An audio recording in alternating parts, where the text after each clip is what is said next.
Bonjour, quel bonheur de te retrouver aujourd'hui. Aujourd'hui pour cette pause de cœur autour de l'évangile du jour avec l'Angélus.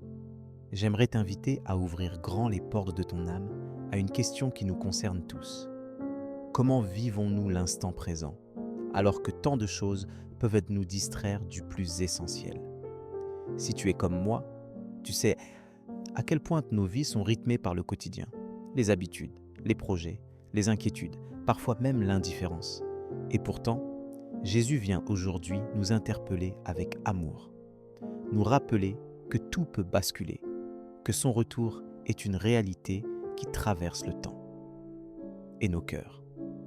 Le thème de ce jour, c'est celui de la vigilance, de l'attention à la présence de Dieu qui veut transformer le présent, pas demain, mais maintenant. Jésus nous invite à ne pas nous endormir dans la routine, à ne pas laisser nos cœurs s'alourdir par les choses passagères, alors que l'essentiel est là, tout près. À travers ce passage, il m'invite à garder les yeux ouverts, à vivre chaque jour comme un cadeau, un appel à aimer, à servir, à espérer, même quand tout semble normal, banal, voire insignifiant. Et si le plus grand enjeu de ta vie était de rester disponible, prêt à accueillir le Christ qui vient frapper à ta porte? C'est dans cette perspective que nous allons écouter ensemble la parole de Jésus. Que tes oreilles, ton cœur, soient tout entiers à ce que Dieu veut te dire aujourd'hui. Voici l'Évangile selon Luc, chapitre 17, versets 26 à 37. En ce temps-là, Jésus disait à ses disciples: « Comme cela s'est passé dans les jours de Noé, ainsi en sera-t-il dans les jours du Fils de l'homme. On mangeait, on buvait, on prenait femme, on prenait mari, jusqu'au jour où Noé entra dans l'arche et où survint le déluge qui les fit tous périr. Il en était de même dans les jours de Lot. On mangeait, on buvait, on achetait, on vendait, on plantait, on bâtissait. Mais le jour où Lot sortit de Sodome, du ciel tomba une pluie de feu et de soufre qui les fit tous périr. Cela se passera de la même manière le jour où le Fils de l'homme se révélera. En ce jour-là, celui qui sera sur sa terrasse et aura ses affaires dans sa maison, qu'il ne descende pas pour les emporter, et de même celui qui sera dans son champ, qu'il ne retourne pas en arrière. Rappelez-vous la femme de Lot, qui cherchera à conserver sa vie, la perdra, et qui la perdra, la sauvegardera. Je vous le dis, cette nuit-là, 2 personnes seront dans le même lit. L'une sera prise, l'autre laissée. 2 femmes seront ensemble en train de moudre du grain. L'une sera prise, l'autre laissée. Prenant alors la parole, les disciples lui demandèrent: « Où donc, Seigneur ?» Il leur répondit: « Là où sera le corps, là aussi se rassembleront les vautours. » Cet évangile de Luc 17, 26, 37 vient dans un moment de la vie de Jésus où il marche vers Jérusalem. Il sait ce qui l'attend: la croix, la résurrection, l'accomplissement du salut. Jésus parle à ses disciples avec une urgence pleine de tendresse. Il veut les préparer, mais aussi chacun de nous, à vivre dans l'attente confiante de son retour, sans se laisser piéger par la banalité du quotidien. Souvent, on croit avoir le temps, on remet l'essentiel à plus tard, on s'attache à tout ce qui passe, alors que ce qui demeure, c'est lui, sa présence, son amour, son appel.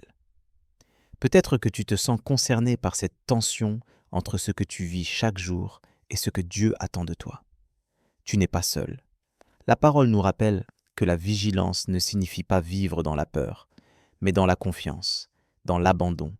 Hébreux chapitre 3 verset 13 nous encourage. « Exhortez-vous les uns les autres chaque jour, aussi longtemps qu'on peut dire, aujourd'hui, afin qu'aucun de vous ne s'endurcisse. » Être prêt, c'est garder cette souplesse du cœur, cette capacité à se laisser toucher, à répondre à l'appel de Jésus, dans les petits comme dans les grands moments. Jésus nous donne aussi une clé importante. Rappelez-vous la femme de Lot. Elle s'est retournée, attachée à c'est quoi le laisser, et elle est restée figée. Le Seigneur t'invite à avancer, à ne pas regarder en arrière, à ne pas t'accrocher à ce qui t'empêche de le suivre. Philippiens chapitre 3 versets 13 à 14 nous le rappelle.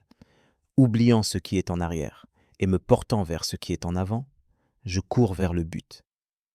Tu peux aujourd'hui même choisir de poser un acte de confiance, de détachement et de recentrage sur ce qui compte vraiment. Concrètement, comment vivre cette vigilance? Cela commence peut-être par offrir à Dieu le premier ou le dernier moment de ta journée, par lui demander « Seigneur, que veux-tu que je fasse ?» Ce simple pas, humble et sincère, est déjà une manière de rester éveillé, de lui confier ton agenda, tes peurs, tes projets. Proverbe chapitre 3, versets 5 à 6. Confie-toi en l'Éternel de tout ton cœur et ne t'appuie pas sur ta sagesse. Reconnais-le dans toutes tes voies et il aplanira tes sentiers. Je te propose maintenant d'entrer dans la prière pour demander à Dieu de nous aider à vivre ce que nous venons d'apprendre et à accueillir chaque jour comme une occasion nouvelle de l'attendre, de l'aimer, de le servir. Seigneur, je viens humblement devant toi, reconnaissant ma tendance à m'attacher à ce qui passe et à oublier l'essentiel. Merci pour ta parole qui éclaire mes pas et me montre ce qui compte vraiment à tes yeux. Aide-moi à ouvrir les yeux sur ta présence au cœur de ma vie, même quand tout semble banal ou ordinaire. Je te demande de m'enseigner à vivre chaque jour dans l'attente confiante de ton retour, sans peur, mais avec joie et confiance. Donne-moi la force de ne pas regarder en arrière, de ne pas m'accrocher à ce qui m'empêche d'avancer avec toi. Apprends-moi à te confier mes peurs, mes projets, mes attachements, et à choisir ce qui conduit à la vie. Que mon cœur reste souple, disponible, attentif à ta voix, même dans les petites choses du quotidien. Sème en moi le désir de t'accueillir à chaque instant et de reconnaître ta main dans le moindre détail. Renouvelle en moi la vigilance, l'espérance, la fidélité à ta parole, Seigneur. Que je sois prêt à répondre à tes appels, à servir, à aimer, à pardonner, à donner, sans attendre un moment plus favorable. Que je ne sois jamais indifférent à ta venue, mais disponible, joyeux, plein de gratitude pour ce que tu fais, aujourd'hui et chaque jour. Aide-moi à ne pas craindre l'avenir, à ne pas me laisser distraire par les soucis ou les tentations de ce monde. Mets en moi la paix et la confiance, cette paix qui vient de toi seul. Soutiens-moi quand je me sens faible. Donne-moi de persévérer même quand tout semble sombre ou incertain. Seigneur, que cette journée soit pour moi une occasion de grandir dans la vigilance, l'amour et la confiance. Apprends-moi à vivre dans l'instant présent, à accueillir chaque épreuve, chaque joie, comme une occasion de te rencontrer. Que le souvenir de ta fidélité dans le passé me pousse à espérer en toi pour l'avenir. Je veux remettre entre tes mains tout ce que je suis, tout ce que j'ai et tout ce que je vis. Que rien ne me détourne de toi, ni le succès, ni l'échec, ni la routine, ni la peur. Que ma vie soit un témoignage de ton amour qui veille, qui attend, qui espère. Merci pour ta patience, ta fidélité, ta tendresse envers moi. Merci parce que tu ne me laisses jamais seul et que tu viens chaque jour frapper à la porte de mon cœur. Aide-moi à te répondre avec confiance, aujourd'hui et toujours. Amen.